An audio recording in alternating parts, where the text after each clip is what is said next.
जय जगत गुरु जय भारत। भाई और बहनों, युग परिवर्तन 2028 से पहले महाविनाश का समय बड़ी तेजी से नज़दीक आता जा रहा है। हालांकि पूर्ण ब्रह्म परमात्मा सत्य पुरुष भी सतगुरु रूप में धरती पर प्रकट हैं। भले ही आप और हम चंद भाई बहन उनकी शरण में भी हैं, इसके बावजूद भी ऐसा नहीं है कि यदि भक्तों पर कोई संकट आएगा तो परम पूज्य सतगुरु रामपाल जी भगवान, जैसा कि उन्होंने द्वापर युग में श्री कृष्ण जी का रूप बनाकर ब्रजवासियों की गोवर्धन पर्वत उठाकर इंद्र के कहर से रक्षा की थी, आज भी वैसा ही करेंगे? बिल्कुल नहीं। वर्तमान समय भक्ति युग का समय है। इस समय को गुरुदेव भगवान ने ज्ञान आधार से आगे बढ़ाना है, ना कि 650 वर्ष पहले की तरह चमत्कार दिखा दिखाकर भीड़ इकट्ठा करना है। कहने का सीधा सा तात्पर्य यह है, आगामी महाविनाशकारी समय में भक्तों की रक्षा उनकी भक्ति और मर्यादाओं पर निर्भर करेगी। भक्ति और मर्यादाओं में भी गुरुदेव भगवान ने मर्यादा को अधिक महत्व दिया है और कहा है, भक्ति भले ही कम हो लेकिन जितनी भी हो उतनी यदि मर्यादाओं में रहकर की जाएगी तो ही लाभदायक होगी।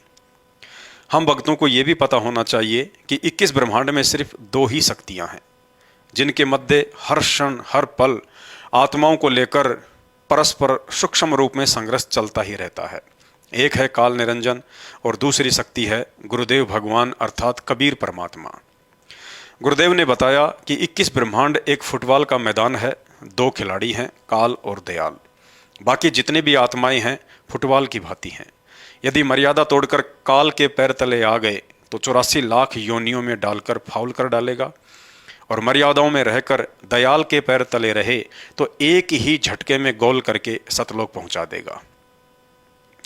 भाई और बहनों, गोल करने के लिए जितनी कोशिश गुरुदेव भगवान करेंगे उससे कहीं ज़्यादा कोशिश छल बल करके यह काल निरंजन भी हमें फाउल करने की करेगा।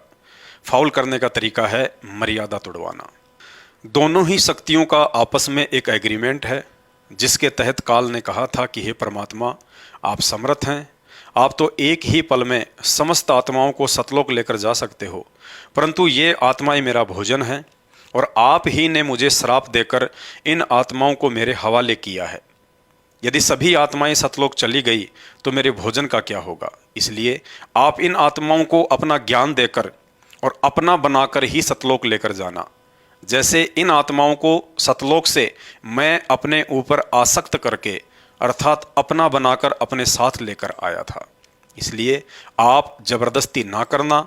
जो आपकी भक्ति और ज्ञान को स्वीकार करे और आजीवन मर्यादाओं में रहकर मन कर्म वचन से आपको ही अपना माने, सिर्फ उन्हीं को सतलोक लेकर जाना, बाकी मेरे भोजन के लिए यही छोड़ देना। भाई और बहनों, इस एग्रीमेंट के तहत 21 ब्रह्मांड का स्वामी काल निरंजन हर प्रकार से मर्यादा तोड़वाने की पूरी कोशिश करेगा। साम दाम दंड भेद और घटिया से घटिया नीति भी अपनाएगा। काल को यह भी पता है कि कबीर परमात्मा जब संत रूप में धरती पर जाकर ज्ञान प्रचार करेगा तो उनसे तत्व ज्ञान प्राप्त भक्तों को सांसारिक लोगों के माध्यम से डगमग कर पाना बेहद मुश्किल होगा। इसलिए काल ने वर्तमान बिचली पीढ़ी में एक सूक्ष्म चाल चली कि क्यों ना इन भक्तों को उन्हीं लोगों के माध्यम से मर्यादाहीन करवाया जाए जिन लोगों पर ये लकीर के फकीर बन चुके भगत अंधविश्वास कर बैठे हैं, अर्थात परम पूज्य सतगुरु रामपाल जी भगवान के काल प्रेरित कलयुगी परिवार के सदस्य। और सन 2014 बरवाला कांड के बाद से काल निरंजन को भक्तों की मर्यादा तोड़वाने को लेकर सोच से कहीं ज़्यादा सफलता भी मिलती जा रही है। अर्थात वर्तमान समय 2024 में संत रामपाल जी के देश विदेश में 10% भगत भी पूर्णतया मर्यादाओं में नहीं हैं। सब के सब काल के निशाने पर हैं। आए दिन अकाल मौत मरकर उसकी भेंट चढ़ते जा रहे हैं, क्योंकि काल के मुख्य एजेंट बन चुके संत रामपाल जी के परिवार के सदस्य, जिन पर स्वयं की अज्ञानता के चलते संगत मर्यादा तोड़कर काल की गोद में बैठी हुई है, इन लोगों ने ऐसा कोई भी कुकर्म शेष नहीं छोड़ा है जिन कुकर्मों को छुड़वाने के लिए संत रामपाल जी ने 30 वर्षों से जी जान लगा डाली थी। सबसे पहला कुकर्म गंदी राजनीति। संत रामपाल जी ने अपने 30 वर्षों के भक्ति इतिहास में स्वयं भी राजनीति से दूरी बनाकर रखी और अपने भक्तों को भी दूर ही रहने की सलाह दी। ना ही 30 वर्षों में संत रामपाल जी ने कभी किसी राजनीतिक पार्टी को वोट किया और ना ही सपोर्ट किया, और ना ही अपने भक्तों से किसी भी पार्टी का समर्थन करवाया। परंतु आज उनके जेल जाते ही उनके मर्यादाहीन काल प्रेरित परिवार के द्वारा अपने धार्मिक धंधे अर्थात सतलोक आश्रमों को बचाए रखने के लिए भगत समाज से कभी कांग्रेस सरकार को वोट एंड सपोर्ट करवाया जाता है, तो कभी बीजेपी सरकार के पक्ष में खड़ा कर दिया जाता है। अर्थात काल प्रेरणा से संगत को विश्वास में लेकर गुरु वचन और गुरु मर्यादा तोड़वाकर संगत को धीरे धीरे काल के हवाले किया जा रहा है। दूसरा कुक्रम है आरक्षण का समर्थन। हरियाणा में आरक्षण के लिए लड़ाई झगड़े उस समय भी हुआ करते थे जिस समय तक संत रामपाल जी आश्रम में ही रहा करते थे, लेकिन उन्होंने कभी भी ना ही तो स्वयं उन जातिगत आरक्षणों का समर्थन किया और ना ही अपनी प्यारी संगत से करवाया, बल्कि संत रामपाल जी अपनी संगत को यही कहा करते थे कि बच्चों, हमने तो सतलोक में स्थायी आरक्षण चाहिए, ना कि काल निरंजन के इस गंदे लोक में। भक्तों को सरकार से नहीं बल्कि अपने कबीर भगवान से मांगना चाहिए। दुनिया के साथ धरने, प्रदर्शन और रैलियों में शामिल होना तो बिरानी आग में जलने के समान है। यदि हम मर्यादा में रहकर भक्ति करेंगे तो हमारी हर आवश्यकता हमारा कबीर भगवान पूरी करेगा। इसलिए हमने जगत की तरह हाय हाय नहीं करना है। लेकिन उनके जेल जाते ही सन 2016 में उनकी शिक्षाओं के विपरीत भोले भगत समाज को हरियाणा के जाट आरक्षण की आंख में झोंक दिया गया। भक्तों को धरनों पर बैठाकर शारीरिक रूप से और आरक्षण समिति को लाखों में भगत समाज के दान का पैसा चंदे के रूप में देकर आर्थिक रूप से जमकर मर्यादा तोड़वाई गई। तीसरा मुख्य कुक्रम धनाना गांव में खेल स्टेडियम बनवाना। संत रामपाल जी नाम दीक्षा देते समय अपने भगत को 21 सूत्रीय मर्यादा में बांध देते हैं और कहते हैं, यदि इनमें से एक भी मर्यादा तोड़ोगे तो भक्ति का पूर्ण लाभ नहीं उठा पाओगे और कभी भी काल की भेंट चढ़ जाओगे। जिसमें एक मर्यादा है, ना ही कोई मैच खेलना, ना ही देखना और ना ही किसी प्रकार का सहयोग करना। परंतु संत रामपाल जी के जेल जाते ही उनके काल प्रेरित परिवार ने उनकी शिक्षाओं व नियमों को खंड खंड करते हुए हरियाणा के धनाना गांव में भक्तों के दान से लगभग 25 से 30 लाख रुपए की लागत से गांव वालों के लिए बैडमिंटन का स्टेडियम बना दिया। अर्थात जो महापुरुष अपने भक्तों को ताश खेलने, देखने और उसमें सहयोग करने के लिए भी मना करता है, उसी महापुरुष की आड़ में उनके परिवार के द्वारा गांव वालों के लिए बैडमिंटन का स्टेडियम बनाकर लाखों भक्तों के दान का दुरुपयोग करके उनकी मर्यादा तोड़वाकर समय आने पर उन्हें अकाल मौत मरने की लिस्ट में खड़ा कर दिया जाता है। भाई और बहनों, और भी बहुत सारे ज्ञान विरुद्ध कुकर्म इन्होंने संत रामपाल जी के जेल जाने के बाद जी भरकर करवाए हैं, जिनकी लिस्ट बहुत लंबी है।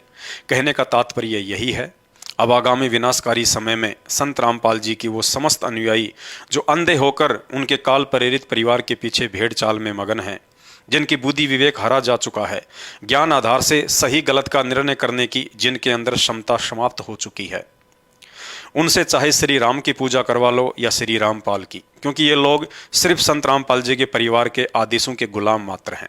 यदि 2024 में ये सभी भ्रमित आत्माएं साध संगति की वीडियो देखकर काल चक्कर से बाहर नहीं निकली तो 2025 और 2026 में उनकी स्वयं की तो दुर्गति होगी, साथ में परिवार की भी दुर्गति करवाएंगे। पूर्ण परमेश्वर सतगुरु रामपाल जी भगवान की प्रेरणा से हम साध संगति से जुड़े हुए सत्सेवक एक बार फिर मर्यादित भक्ति से भटक चुकी आत्माओं के लिए भक्ति और मर्यादाओं को लेकर प्रतिदिन एक एक वीडियो बनाकर उन्हें काल के मुख से निकालने का प्रयास करेंगे। तो चलिए आज के वीडियो के माध्यम से विधिवत तरीके से तीनों समय की आरती करने के विषय में जानने का प्रयास करेंगे। त्रिकाल संध्या अर्थात तीनों समय की आरती, सुबह का नित्य नियम, दोपहर की असुर निकंदन रमैणी और सायंकाल की संध्या आरती, जिसके विषय में संपूर्ण शंका समाधान अब इस वीडियो में होने जा रहा है। उपदेश प्राप्त करने के साथ ही भगत को प्रतिदिन अपने घर पर 3 समय की आरती करने के लिए भक्तिबोध नाम से एक छोटी सी पुस्तिका मिलती है, जिसमें तीनों समय की आरती, अन्नदेव की आरती तथा गुरुदेव भगवान को घर पर भोग लगाने की संपूर्ण विधि लिखी होती है। सुबह की आरती को नित्य नियम कहा जाता है, जिसका पाठ करने में लगभग 40 से 50 मिनट का समय लगता है। गुरुदेव भगवान के आदेश अनुसार ये सुबह का नित्य नियम रात्रि 12 बजे से लेकर दिन के 12 बजे तक कभी भी अपनी सुविधा अनुसार किया जा सकता है। साथ ही गुरुदेव भगवान ने यह भी बताया कि इस नित्य नियम पाठ के करने का उत्तम समय सुबह सूर्य उदय होने से एक आध घंटे पहले का समय है, जिसे ब्रह्म मुहूर्त भी कहा जाता है। यदि किसी कारणवश या काम धंधे के चलते मजबूरीवश भगत भाई बहन इस नित्य नियम पाठ को सुबह 5 बजे के आसपास नहीं कर पाते हैं, तो गुरुदेव भगवान ने बताया कि भगत को चिंतित नहीं होना चाहिए।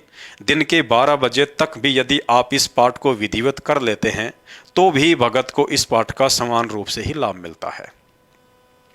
साथ ही गुरुदेव भगवान ने यह भी बताया कि इस पाठ के करने का समय दिन के 12 बजे तक इसलिए बढ़ाया गया है, यदि किसी कारणवश हम सुबह सुबह इस पाठ को नहीं कर पाते हैं तो उस दिन इस पाठ के करने से वंचित रहने के बजाय जैसे तैसे लेट सेट होकर दिन के 12 बजे तक पूरा किया जा सके। अर्थात दिन के 12 बजे तक का समय गुरुदेव भगवान ने हम भक्तों को अपनी तरफ से एक एक्स्ट्रा ऑप्शन दिया है। अब यदि आप काम धंधे से फ्री हैं, आपके पास इस नित्य नियम पाठ को सुबह सुबह ही करने का पर्याप्त समय है और उसके बावजूद भी यदि आप आलस्य करते हैं, इस पाठ को रोजाना सुबह सूर्योदय के समय ना करके दिन के 9 बजे, 10 बजे, 11 बजे या 11 बजे तक करते हैं, तो आपको इस पाठ का संपूर्ण लाभ मिलना मुश्किल है, क्योंकि आप गुरुदेव भगवान द्वारा दिए गए उस ऑप्शन का नाजायज फायदा उठा रहे हैं। क्योंकि दिन के 12 बजे तक नित्य नियम करने का यह ऑप्शन विशेष परिस्थितियों के लिए है, ना कि रोजाना के लिए। हमें विचार करना चाहिए कि वेदों में वर्णित यह त्रिकाल संध्या अर्थात तीनों समय की आरती गुरुदेव भगवान ने जो हमें बख्शी है, यह साधना तो 33 करोड़ देवी देवताओं को भी नसीब नहीं है। उसके उपरांत भी यदि हम इस भक्ति साधना को करने में आलस्य करते हैं तो इससे गुरुदेव भगवान नाराज होते हैं और हम भक्ति का संपूर्ण लाभ उठाने से वंचित रह जाएंगे। दूसरा विचारणीय विषय यह है कि काल निरंजन तक की आदि अधूरी भक्ति साधना करने वाले साधक भी सुबह सुबह सूर्य उदय होने से पूर्व ही मंदिर, मस्जिद, चर्च व गुरुद्वारों में अपनी अपनी पूजा अर्चना शुरू कर देते हैं, जबकि उनकी साधना शास्त्र विरुद्ध होने से कुछ लाभदायक भी नहीं है। इसलिए हम सभी भगत भाई बहनों ने अपने गुरुदेव भगवान द्वारा बताई गई शास्त्र अनुकूल भक्ति को विशेष तन मन से करने की आवश्यकता है, जिसके करने से चौतरफा लाभ ही लाभ है। इसके बाद दोपहर की आरती करनी होती है। दोपहर की आरती को असुर निकंदन रमणी कहा जाता है। इस पाठ को करने में लगभग 16 से 20 मिनट का समय लगता है। इस पाठ को करने का समय दोपहर के 12 बजे से लेकर रात्रि के 12 बजे तक का रखा है। अर्थात साधक अपनी सुविधा अनुसार दोपहर के 12 बजे से लेकर रात्रि के 12 बजे तक कभी भी ये पाठ कर सकते हैं। परंतु गुरुदेव भगवान ने इस पाठ को करने का उत्तम समय दोपहर के 12 बजे से लेकर दोपहर के 2 बजे तक का ही रखा है। बाकी विशेष परिस्थितियों में गुरुदेव भगवान के आदेश अनुसार आप इसे रात्रि के 12 बजे तक भी कर सकते हैं।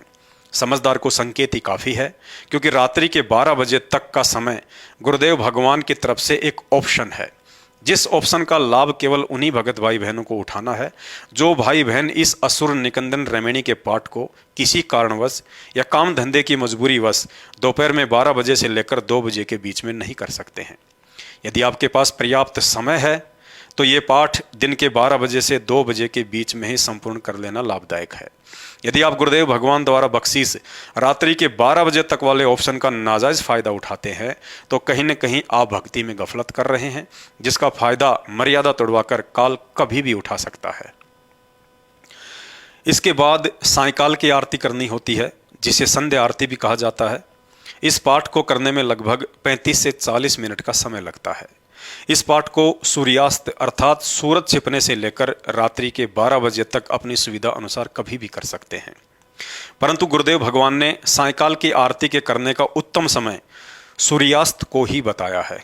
अर्थात जैसे ही सूर्य अस्त होता है वही इस पाठ के शुरू करने का उत्तम समय है।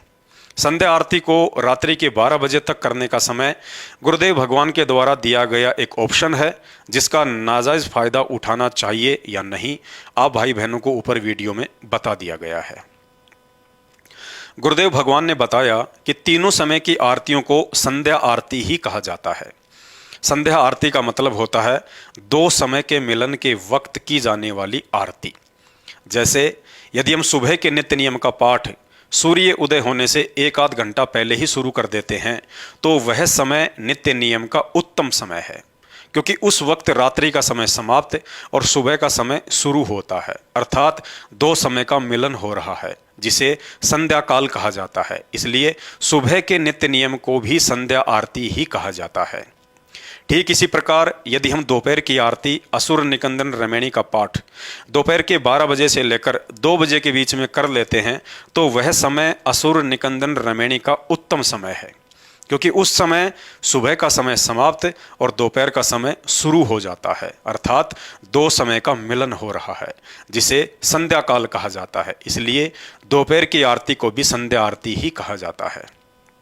ठीक इसी तरह यदि सायकाल की संध्या आरती का पाठ हम सूर्यास्त के आसपास शुरू कर देते हैं तो वह समय संध्या आरती का उत्तम समय होता है, क्योंकि उस वक्त दोपहर का समय समाप्त और रात्रि का समय शुरू हो जाता है, अर्थात दो समय का मिलन हो रहा है, जिसे संध्या काल कहा जाता है। इसलिए सायकाल की आरती को भी संध्या आरती ही कहा जाता है।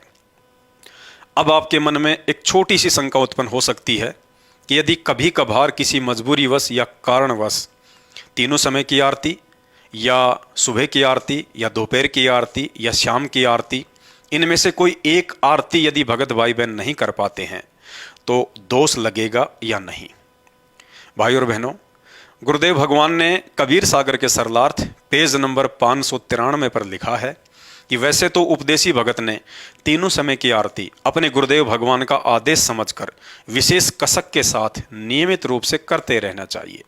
यदि कभी कभार किन्हीं विशेष परिस्थितियों में भूलवश या मजबूरीवश आरती नहीं कर पाते हैं तो ऐसी स्थिति में दोष नहीं लगता है, बशर्ते उस भूल के लिए गुरुदेव भगवान को दंडवत प्रणाम करके तुरंत क्षमा याचना भी करनी चाहिए और कोशिश करें कि आगे से ऐसी भूल ना हो। परंतु आप एक पुराने भगत हैं, आपको सतनाम या सारनाम भी प्राप्त है, आपको तत्व ज्ञान और भक्ति मार्ग अच्छे से समझ में आ चुका है, तो फिर आपको गुरुदेव भगवान का वह वचन भी याद रखना होगा। परंतु आप एक पुराने भगत हैं, आपको सतनाम या सारनाम भी प्राप्त हो चुका है, आपको तत्व ज्ञान और भक्ति मार्ग भी अच्छे से समझ में आ चुका है, तो फिर आपको गुरुदेव भगवान का वह वचन भी याद रखना होगा कि नर संसारी लगन में दुख सह करोड़ा, परमारथ के कारण जितना सहो उतना थोड़ा। अर्थात ज्ञान समझ में आ जाने के बाद एक भगत ने अपनी भक्ति क्रियाओं से अधिक किसी भी सांसारिक कार्य को महत्व नहीं देना है। सबसे पहले परमात्मा का काम, उसके बाद सांसारिक काम। गुरुदेव भगवान ने बताया कि सांसारिक काम भी परमात्मा की भक्ति करते रहने से ही सफल होते हैं। ये हमारी महाभूल है कि हम अपने सामर्थ्य या प्रयासों से किसी बिगड़े हुए कार्य को सुधार सकते हैं। अर्थात जिस दिन आपको ये भक्ति मार्ग पूर्णतया समझ में आ जाएगा और अपने आत्म कल्याण के प्रति आप सजग हो जाएंगे तो उसी दिन से आपके स्वभाव में यह बात शामिल हो जाएगी कि अपने आत्म कल्याण का कार्य पहले और सांसारिक कार्य बाद में। अर्थात उसके बाद भक्ति में आपसे कभी भी भूल नहीं हो सकती। गुरुदेव भगवान ने यहाँ तक कह रखा है, यदि परिवार या रिश्तेदारी में किसी की मौत हो जाती है तो भी भगत ने अपनी तीनों समय की आरती व मंत्रों का जाप करना नहीं भूलना चाहिए। गुरुदेव भगवान कहते हैं, गरीब कच्चा हीरा कृच हो नहीं सहे घनमार, ऐसा ये मन हो रहा लेखा लेकर तार। यदि भगत मर्यादा में है और भक्ति करते करते भी उसके सामने कुछ विशेष परिस्थितियां पैदा हो जाती हैं तो यह सोचकर धैर्य और विवेक से काम लेना चाहिए कि अवश्य इस समय गुरुदेव भगवान द्वारा मेरी परीक्षा ली जा रही है और मुझे इन परिस्थितियों से विचलित होने के बजाय गुरुदेव पर विश्वास रखकर अपनी भक्ति पर दृढ़ बने रहना है। और ये विचार करना चाहिए कि इस तरह के छोटे मोटे संकट और परिस्थितियां तो उस समय भी हमारे सामने आती थी जिस समय हमने गुरुदेव भगवान की शरण भी ग्रहण नहीं की थी, जबकि आज तो समर्थ गुरुदेव भगवान का आशीर्वाद भरा पंजा सदैव हमारे साथ में है। सच्चा सतगुरु कभी भी अपने मर्यादित भगत को दुखी नहीं देख सकता है। अवश्य ही यह मेरी परीक्षा है और कुछ ही समय बाद जब वह संकट आपका गुजर जाएगा तो हमें स्पष्ट आभास होगा। यदि उस समय उन परिस्थितियों में विचलित होकर मैं अपना धर्म कर्म छोड़ देता, मन में कच्चापन ले आता या गुरुदेव के प्रति मन में कोई शंका या दोष पाल लेता, तो मेरी बनी बनाई भक्ति का सत्यानाश निश्चित था। और जो भाई बहन ऐसी परिस्थितियों को गुरुदेव भगवान का प्रसाद समझकर ग्रहण करते हैं, उनके अंदर तो पहले से कहीं अधिक दृढ़ता और विश्वास पैदा होता चला जाता है। भाई और बहनों, 2028 तक का समय गुरुदेव भगवान द्वारा युग परिवर्तन का समय निर्धारित किया हुआ है। इतिहास साक्षी है, जब जब युग परिवर्तन हुआ है तब तब इंसानों को मानव निर्मित या प्राकृतिक संकटों का सामना भी करना पड़ा है। कुछ ऐसी ही विकट परिस्थितियां आगामी समय में हम सब के सामने होंगी। शुरुआत 2020 से हो चुकी है, अब आगे आगे परिस्थितियां बद से बदतर होती चली जाएंगी। भक्तिहीन लोगों को सुरक्षा जैसे भी उनके पूर्व जन्म के संस्कार हैं उसी आधार से मिलेगी, परंतु हम भक्तों की रक्षा और सुरक्षा हमारी वर्तमान की भक्ति और मर्यादाओं पर आधारित होगी। अतः किसी भी सूरत में अपनी मर्यादाओं को टूटने ना दें और गुरुदेव भगवान द्वारा बख्शीश शास्त्र अनुकूल सत भक्ति को नियमित करते रहें। शंका समाधान में आज केवल इतना ही। भक्ति और मर्यादाओं को लेकर अगला वीडियो देखने के लिए हमारे Facebook page Pawan Das is live मानव धर्मी पवन दास को फॉलो करें। अच्छा लगे तो शेयर करें। बंदी छोड़ सतगुरु रामपाल जी भगवान की जय हो।